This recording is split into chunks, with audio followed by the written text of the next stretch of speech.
On the night of June 3, 1989, tanks and armored vehicles of the People's Liberation Army moved into Beijing and put an end to 7 weeks of peaceful protest. After the shooting on the night of June 3rd, when I found out that so many people had died, I felt neither anger nor sorrow, nothing. I was completely numb. There was a huge emptiness. I just couldn't believe they would open fire.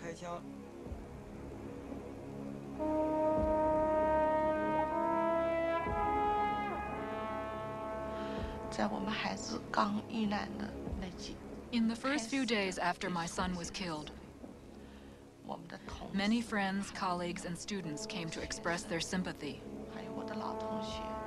They all said that soon the official verdict would be overturned.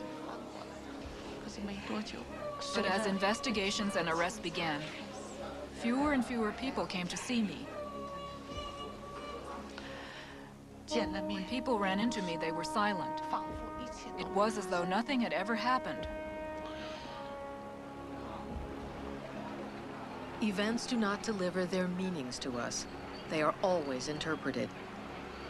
On the morning of June 5th, there was a moment that would come to symbolize the hope and the tragedy of those spring days.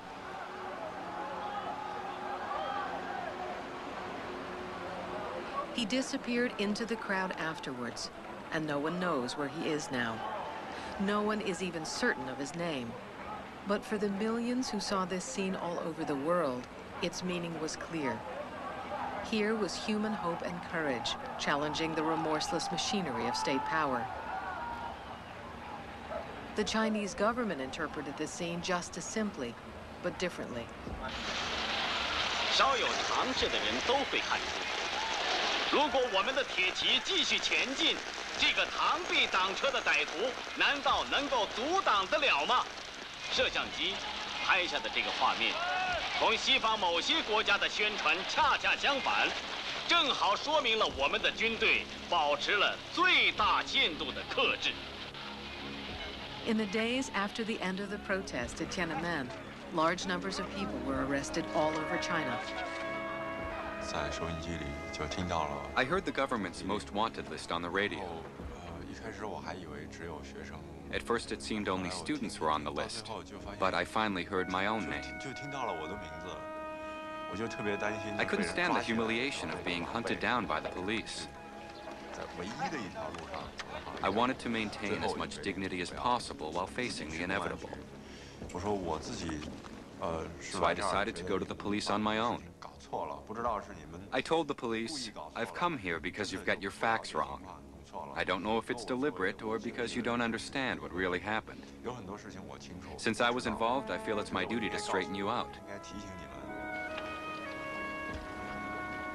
When individuals stand up to power, they bring to the encounter the lessons the power has taught them and the harm it has done them. Merely to stand up does not free us from these things. Behind every gesture of hope and courage lies a life, a society, a history.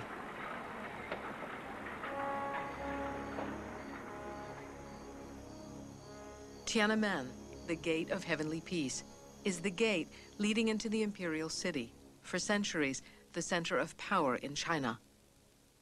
In 1919, though the emperor had long been overthrown, students gathered at Tiananmen to denounce the government's failure to stand up to foreign powers.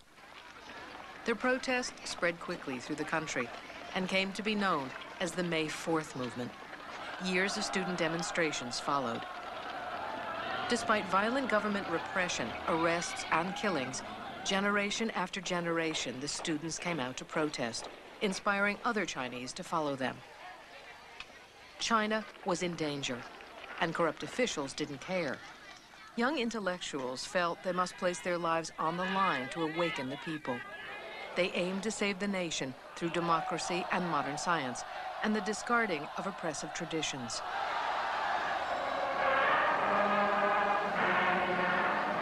When the great change did come, it came from the countryside, a peasant army led in part by people who had participated in the student protests. Mao Zedong's communist army entered Beijing in 1949. National power returned to the city, and to Tiananmen. The traditional rulers of China had always remained hidden behind the closed gates of the imperial city. When Mao appeared before the people atop Tiananmen, he reversed centuries of symbolism. The center of power was visibly shifted from the imperial city behind the gate to the broad masses in front, all facing the leader who stood above. 在开国大典之前啊，天安门广场啊。 Before the founding ceremonies of the People's Republic of China in 1949, Tiananmen Square was full of weeds as high as your waist. Students from Beijing and Tsinghua universities volunteered to clear away all the weeds. Yes, it was students then too. At that time, young people were very enthusiastic about the People's Liberation Army and about the revolution. It was at Tiananmen that the People's Republic of China was founded. It was at Tiananmen that Mao announced, "The Chinese people have stood up."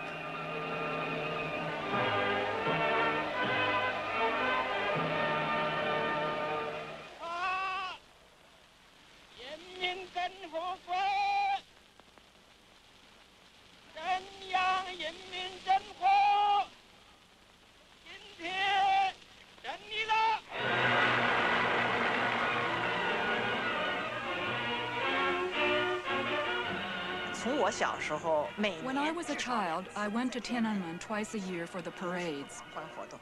Mao stood on Tiananmen Gate. After the parade had passed, a huge crowd of children would rush up to the gate, shouting joyfully. No words, just the sound of children's voices. This created the desired effect. I was one of those children. I would wave flowers or release balloons or doves. Mao would wave his hand like this.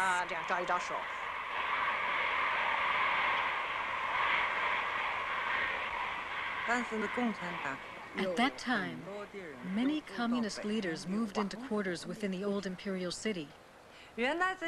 Before, they had lived with the peasants, and it was said, fish cannot live out of water.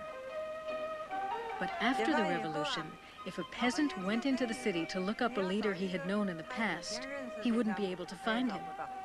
The water could no longer find the fish. The fish were inside the palace. And Mao himself became, in effect, the emperor, hailed as a man who would live forever. Of course, I was unable to see it like this in the 1950s. In the 1950s, the government ordered the building of a great square in front of Tiananmen to accommodate the masses. Several of China's later leaders first came to prominence as dedicated model workers in the building of the square. The gigantic square would become the largest public space in the world and the center of Chinese political life. On one side of it was built a great hall of the people. On the other, a museum of history and the